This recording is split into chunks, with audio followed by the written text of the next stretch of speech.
Hello everyone, I'm Willer Cervantes from Section A. And for this video, we're gonna moving on and discuss about our last topic, which is the greatest good. So when we say the greatest good, what comes in our mind? Well, without make any sense, let's go ahead and let's get right into it. The greatest good or sumumbunum, which means happiness. Happiness is what man's to achieve in all his activities. The main purpose of life is the attainment of happiness. True. Kitang tanan, naadjud na part sa atong lawas ang happiness. Part sa ato ang kinabuhi ang happiness. Mapabata man na siya, mapatiguwang, mapabae, mapalaki, or any other gender, ang happiness yun is parte na ginasa sa ato ang kinabuhi. Bisan asa pa man ka sa kalibutan, ma-feel nato ang happiness. Kaya the main purpose of life is the attainment of happiness man. As a physiological state, happiness is the feeling of contentment arising from the possession of a good. So when we say physiological, from the word physio meaning physical, so from physical state, happiness is we all feel satisfaction. Di man siguro matawag ang sa kabutang nga happiness kung dili ta kontento, di ba? Kaya it's the feeling of contentment man. Physical state, happiness is something we can have or possess. Tangible man na siya or intangible. When we say tangible happiness, those are mahawak, magunitan lang. Happiness nga magunitan lang. Like for example, money, 'di ba? Pwede po siya gadget or pwede po siya health kay physical man, physiological man siya. Pwede siya ma-health. Pwede siya health nga happiness. And when it comes to intangible po, those are opposite kaya di na po siya magunitan. Example ana is happiness sa love, happiness sa trust or friendship. So what is really the definition of the greatest good? Some errors concerning happiness.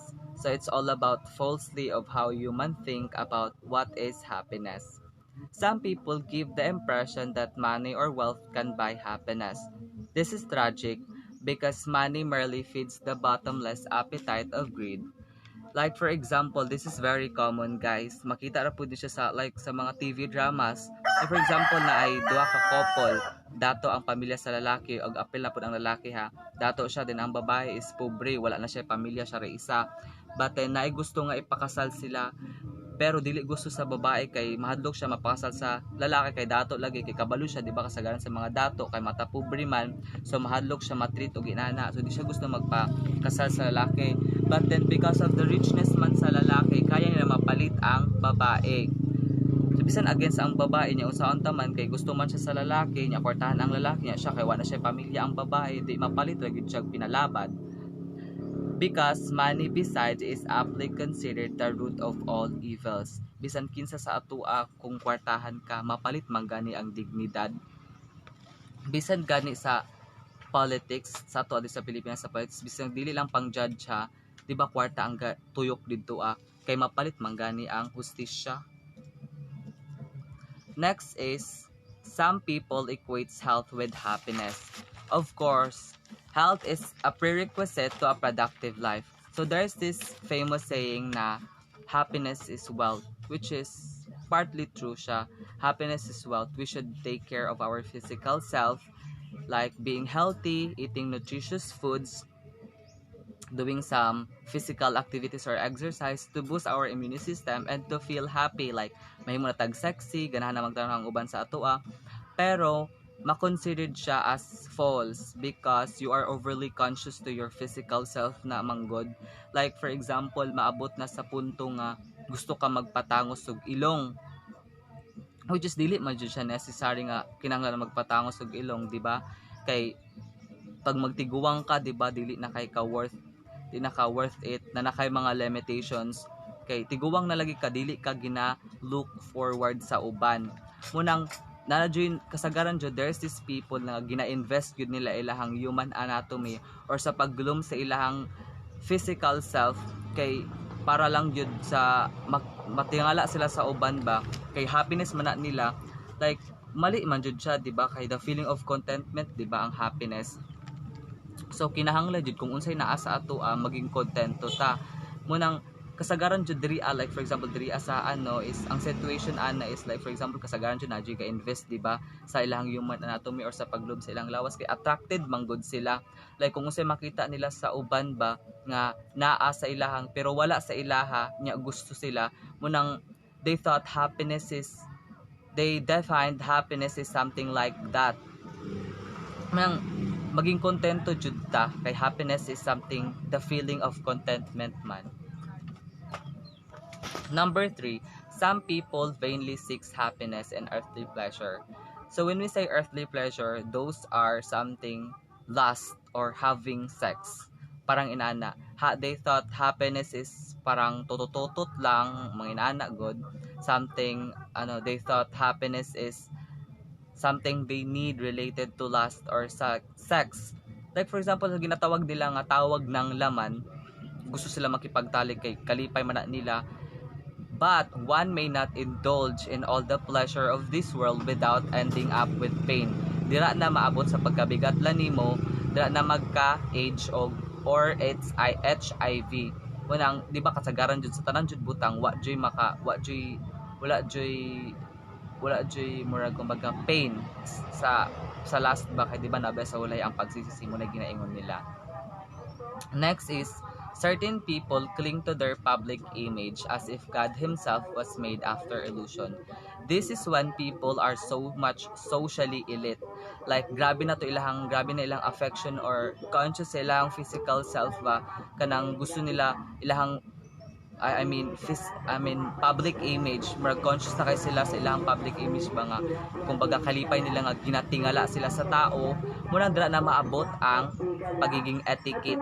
Yung etiquette is kanang over na good kaayo maglakaw, over na kaayo manamit kay gusto lagi kalipay nila because they thought happiness is the definition of happiness is something related to social factor.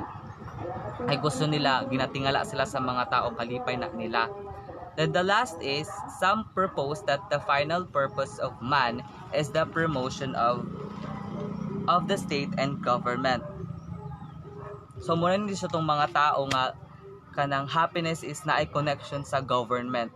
Kumbaga sa politics ba, sa politician, kasagaran ni mga politician, kanang murag happiness nila is pagnanamug ka sa politics or sa state or murag kumbaga kung nanaka sa government ba murag nanakay power nanakay part to control kay di ba ang politician kind murag kumbaga mabuhat nila ang gusto nila mabuhat ba mapagawas man sa government or mapasulod munang nanadraa ang mga corruption kay feeling nila na sila'y power happiness nila nga mabuhat ug mag-against sa government. Munang dala ng mga corruption, manggawas, mga bot. So moving on to natural and supernatural happiness.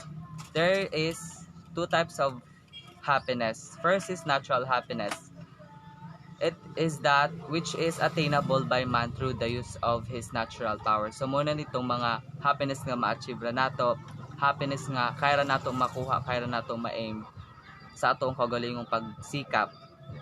And the other one is supernatural happiness, is that which is attainable by man through the use of natural powers as well as these are informed and aided by God's infusions of grace.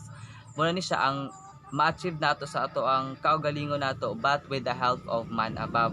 Like for example, magkasakit si Monita or Monito and then dili kaya madala sa hospital kay kung talit rare iyahang sakit dili siya matambalan basta-basta dili na maabot ang superstitious nato dili ata magtuo sa miracle which is supernatural happiness. A miracle di ba muna siya ang mga infusion of God's grace. Last is ultimate purpose. And every deliberate actions acts towards an end and ultimately to an absolute ultimate end or happiness. We all human really aim for happiness even though we have different perspectives in happiness like happiness to health, happiness in physical, mental or social state and still we have this common happiness. But since man's desire and tendency towards happiness is unlimited, nothing short of the absolute perfect good can can satisfy it perfect. So naa-joy tendency nga unlimited, like something infinite ang gusto nato nga happiness ba. Di ba mo, di ba na ginaingon nga ang tao is dili jud makontento, which is tinuod man jud mo nang our ultimate end is God. Kay siya raman ang kay wala man siya tao nga, wala man siya perfect nga tao, di ba?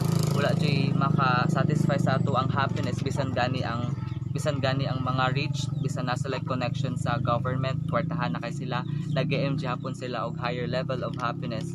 Kay tungod wala may makasatisfy sa ato ang cravings of happiness.